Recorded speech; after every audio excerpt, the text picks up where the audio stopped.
dadka sida xasaanada xildhibaannimada oo aan akhlaaqiga ahayn oo ku hadlayaan hadallada aan akhlaaqiga ahayn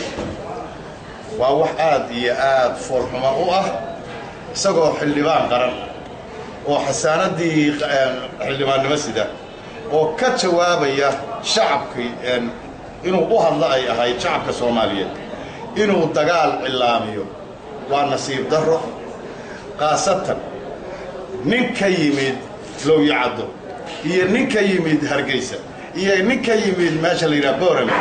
inuu yiraahdo isagoo age ah oo boqol iyo wama saada jira inuu ku hadlo oo uu yiraahdo ninkii dhoofku yimada geeridu dhibaysa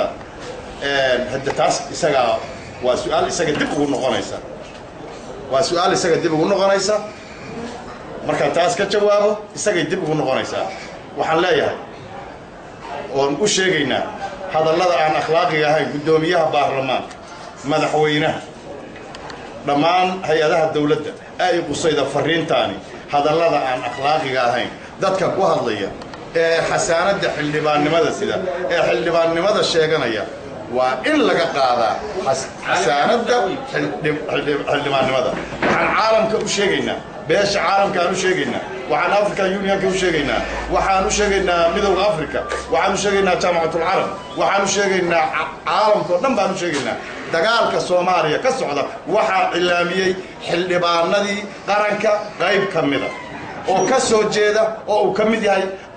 Abshir xildhibaan Abshirow oo uu kamid yahay Cabdalla Boos oo hadda gabdhaha anagu si anagu hadda lama hadli naqaano dad iska haweenay guri ka soo baxday ma naqaano saan la hadalno laakiin waxaan leenahay hadallada akhlaaqiga aan ahayn iyo dagaalkay hurinayaan oo dadka ku abaabulayaan waa wax iyaga dib ugu noqon doona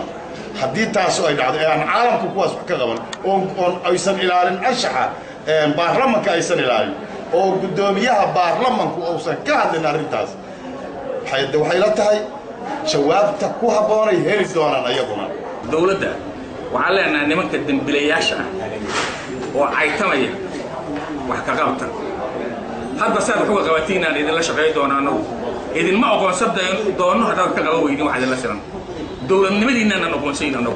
ma aqoonsayno nimana ma tashiin hadaan wax idin la siran wax ka qabo weydin dambiilayaasha dad qabo weydin